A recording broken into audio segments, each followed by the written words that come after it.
Hi, I'm Dr. Divina Lopez, a board-certified pediatrician with over 10 years of experience in pediatrics, and you are listening to Dancing into Parenthood.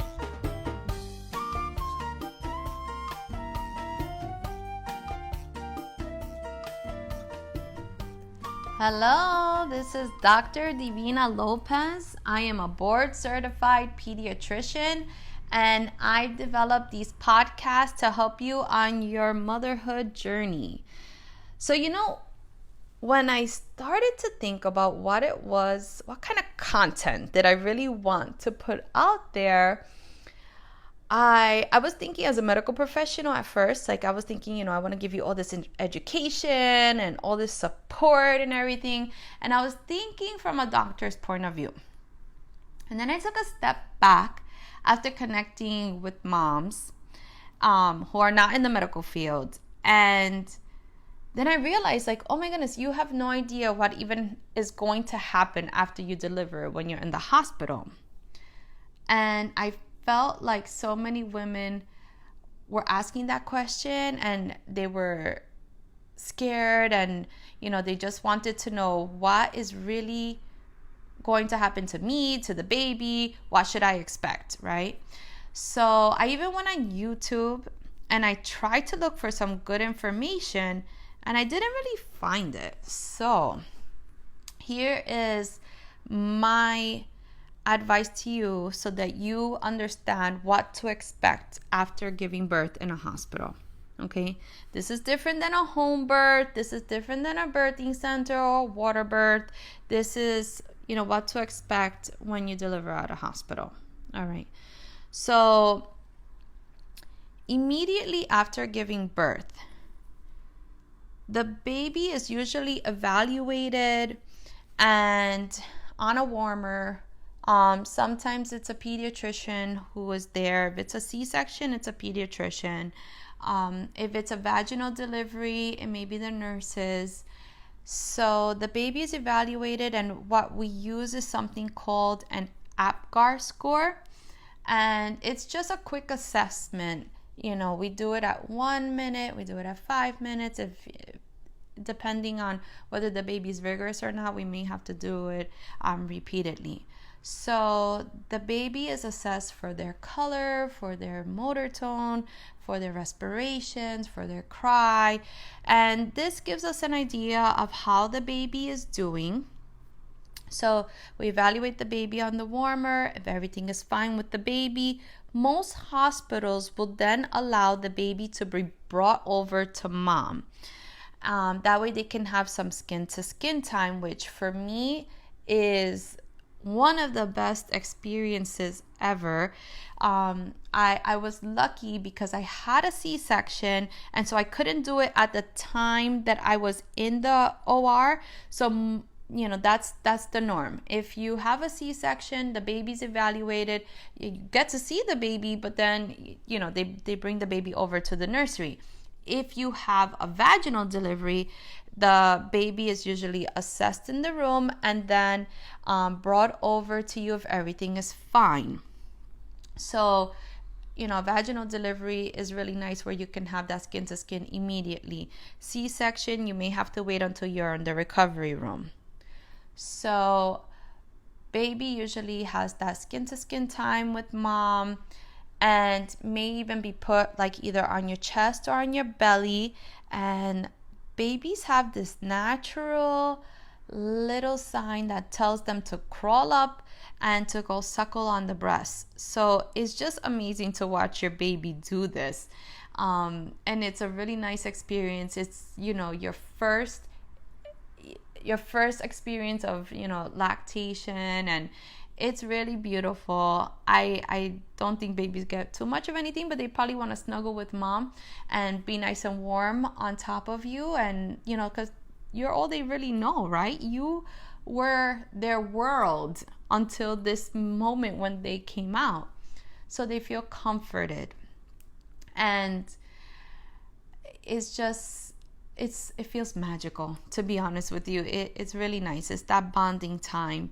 So cherish that moment. Afterwards, I have to let you know, moms, that shaking is really, really normal after you've given birth. I was shaking to the point that I thought I was going to fall off of the stretcher. That's how bad I was. The labor and delivery nurses are the most kind, caring, compassionate nurses that I've ever met in my life. So they will bring over blankets for you. They'll try to comfort you. They will support you. I can't say enough for L&D nurses. I mean, they're just amazing. I thought that in residency, and it was absolutely true when I had my son. And I will forever remember my L&D nurse. And even my postpartum nurses were great, but my L&D nurse was like phenomenal. And I'm sure you'll find that same experience. Like they are just so knowledgeable and so supportive, and they're just special people. So depending on whether you have, like I said, a C-section or a vaginal delivery, mom is usually, you have to, if you didn't know, after delivering the baby, you deliver the placenta. That can take anywhere from like half an hour to 60 minutes after the birth of your baby. And then, depending on, again, whether you had a C-section or vaginal delivery, if you had a C-section, then they have to, repair you again. And same thing if you had a vaginal delivery, if you had like an episiotomy. So while they are taking care of you, baby then is usually brought over to the nursery. And at the nursery, the baby is cleaned up, they're evaluated, and they are given a vitamin K injection that goes into the thigh. Vitamin K helps the blood to clot. This is an important thing for babies to have after the birth. They are also given some antibiotic ointment, which is applied to the eyes, and that's to prevent infection. So don't worry. I don't want you thinking that this ointment is going to irritate the baby. They can usually see through it. And the vitamin K injection, yes, it is an injection.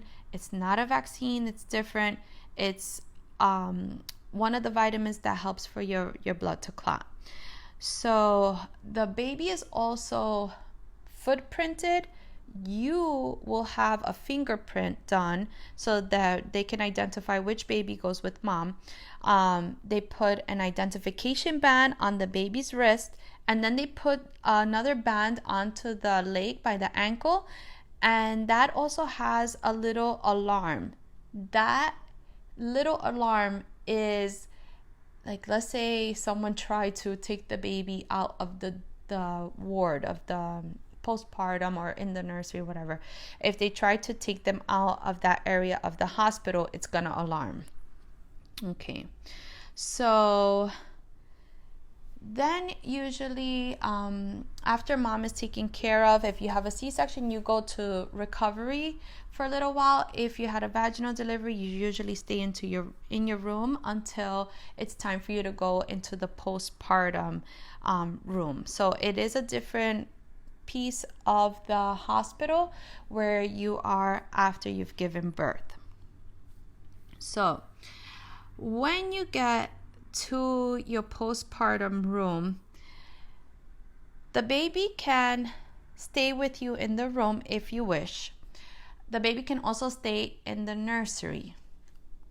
What I would do if I were you, because hindsight is 2020, I would allow the baby to stay in the nursery for you to rest and ask the nurses to bring the baby to you for feedings.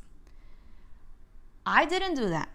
What I did was, because I'm just very tough about everything, I had the baby stay with me in the room the entire time. And it was really difficult to get rest that way, because then I was like constantly looking over at him, making sure everything was fine. I was waking up his dad all the time, like, can you do this? Can you do that? I mean, I'm a nervous person, and I have a lot of anxiety. I would definitely take advantage of the help that you have from those nurses in the nursery. You're just never going to get that kind of help again. So I totally recommend for the baby to stay in the nursery. So the other thing is that you will be given something called Pitocin, which is a medicine that helps to contract your uterus. This is to help stop the bleeding that happens after you've delivered. And even the baby suckling on the breast is going to help for this. So you will have just actually you can have up to like 6 weeks of bleeding after the delivery, and that's normal. While you and the baby are at the hospital, first of all, for mom, you will be taken back to your room. Usually you get some rest. You will be hungry, so you're going to want to eat something. You're going to want to drink something. You usually, if you had a C-section, you're not going to be able to get out of the bed. It's going to take a little while because you have a Foley catheter in. That's what helps to drain out the urine from your bladder. And you will probably also be hooked up to some IVs. When you are ready, they will help to get you out of your bed. You probably are going to want to take a shower. Most hospitals have great staff. Like I said, even the postpartum nurses are amazing. And usually the nurses have helpers that are also great. They'll come to get you up from your bed, to help you void for the first time afterwards, and also to use the shower. And the shower may be a little tricky. If you're feeling dizzy, please let the staff know. If you're feeling like your legs are going to give out, if you feel like you can't stand up, just don't. Let someone help you. You can ask them to even stay while you take a shower. I would make sure that everything is safe. I wouldn't want you to pass out. That happens sometimes when moms take really warm showers after they've delivered. Take your time, okay? Don't be in a rush. Again, take advantage of all the help that you have. So the next thing is usually a pediatrician comes to inspect and examine the baby every day. This is a great opportunity for you to ask whichever questions you may have concerning the baby.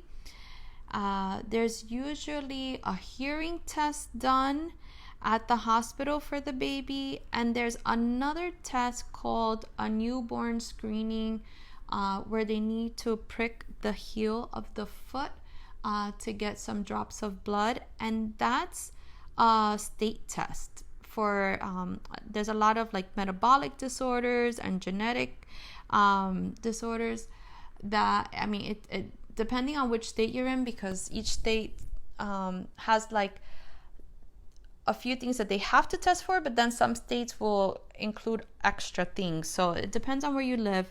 But every baby does get it at the United States. So you usually hear back about that test. If something came back abnormal, you'll get like a letter from home, or your pediatrician may even let you know about that. So take advantage of having the pediatrician there. You can ask questions about the feeding and the weight. Just to give you a heads up, most babies lose weight after they are born. Some babies, it takes them up to 2 weeks to regain their birth weight. That's normal. remember, when babies are first born, they don't really drink too much milk. You even have just colostrum from the breast. So when you see that yellow kind of milk, that golden milk that we call it, that's just colostrum, and it's just a few drops. Like, babies really don't drink too much at first, but you want to watch out for their input and output. So basically, input is how much they're taking, right? How much milk are they getting? Output is how many voids, so how many wet diapers they're having, how many poopy diapers. So these are the questions that usually the nurses will come in and ask you. Did the baby feed? How long did they feed for? If they're breastfed, if it's a formula, how many ounces did they take? And then usually you feed the baby like every 2 to 3 hours. Some babies go up to 4 hours. It depends. Okay. They will probably also ask you and offer you a hepatitis B vaccine for the baby. That is the only vaccine that is given at birth to babies. You have to sign a consent form for that. So someone will come and ask you, they'll let you know about the vaccine, they'll give you some information about it, and then you have to sign a consent before the baby has the vaccine.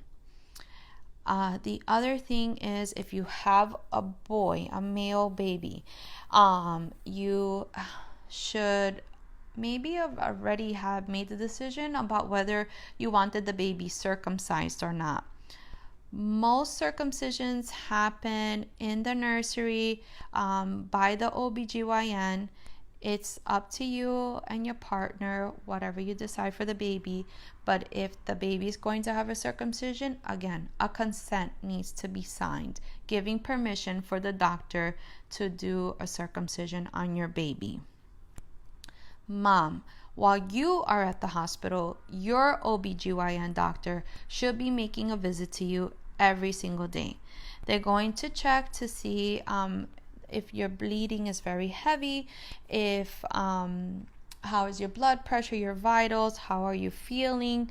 They're also, if you had a C-section, they're going to check the wounds. Some women get staples, some women get sutures. If you had an episiotomy, that needs to be checked also. And so you should be expecting to see your doctor every single day. All right. Now, while you're at the hospital, if you want to breastfeed, take advantage of having the lactation consultant at the hospital with you. Just ask the nurse to please have the lactation consultant come and visit you while you're there. They are wonderful. They teach you what to do, how to hold the baby, how to be comfortable with it, because this is a learning process for both you and the baby. And I don't want you to get discouraged. It takes a little while for the milk to come in. It could take anywhere from like 3 to 5 days for that milk supply to really come in. So those first few days, all you have are a few drops. Sometimes they ask you to pump it, and I feel like moms get stressed out when they just see like these little drops coming out. That's all you have at first. It's the golden milk, it's the colostrum, it's all the baby needs at first. Just make sure that your baby's having wet diapers, okay? Your milk supply will come in. If you keep putting the baby to the breast, the milk supply will come. I can guarantee you that. It's going to take a little while for you to get the proper latch with the baby. I wouldn't recommend waiting for the baby to get too hungry, because if they do, then they get really fussy and it makes it really tough. So remember, you're already feeling weak, you're already tired, and then you don't want the frustration of the breastfeeding to get in the way. So have the lactation consultant come and visit you, or even ask your nurse, because they're usually really good at it too. And make sure that you're keeping track of the feedings, how long you're feeding for, whether the baby seems satisfied, and you're keeping track of the urine and the stools, okay? Now, The other things that happen during your hospital stay are they will usually teach you how to take care of the umbilical stump afterwards, even like teach you how to bathe the baby, diaper the baby. You also will have to sign for the birth certificate, and I do remember someone coming in. It was like basically for the birth certificate and also like social security number and all of that other stuff. I know there's some paperwork that needs to be filled out before you go home. My other advice for you is usually you get a million things brought over to the hospital, like balloons, flowers, gifts. I had a room full of stuff. I think maybe like 4 or 5 trips had to be made to the car. So I mean, it's great that everybody brings all that stuff and it's really nice, but maybe like the day before you're going home, have that stuff taken home. That way you're not dealing with it the day that you leave the hospital, because the day that you leave the hospital, you're really nervous about getting the baby into the car seat. Even the drive home can be nerve-wracking. Everybody's like so concerned of, what is the baby gonna wear? What am I gonna wear? In reality, nobody cares about that stuff. What you need to make sure of is that you have a good car seat, that it's installed properly. They can be tricky to install if you have a problem with the installation. I believe in most towns you can either go like to the fire department or the police department and they can check it for you. I think that is so important for you to do before you go home.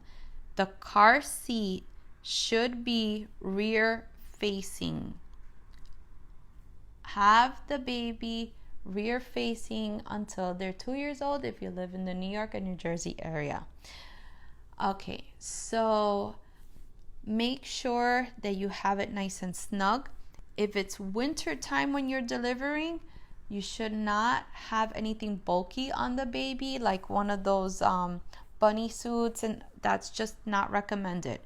You can put on the onesie on the baby and have the baby have the cap on. You can have socks on the baby, and you can use a blanket to cover the baby to keep the baby warm if it's winter time. No jackets, nothing bulky. You want to make sure that the baby is snug, so that means that the belt is on the chest snugly. You can put 2 fingers underneath, and make sure that you drive home safely. But like I said, that drive home can be a little nerve-wracking, so don't worry about the cute clothes that you want to put on the baby or yourself, and just make sure that you get home safely, because believe me, when you're driving home with a newborn in your car, it feels like the longest ride of your life. All right, next podcast will be about what to expect once you get home with your newborn. All right, stay tuned. Bye. To listen to more podcasts, please visit us at drdivinalopez.com and follow us on Instagram at Dr. Divina Lopez. Thank you for listening.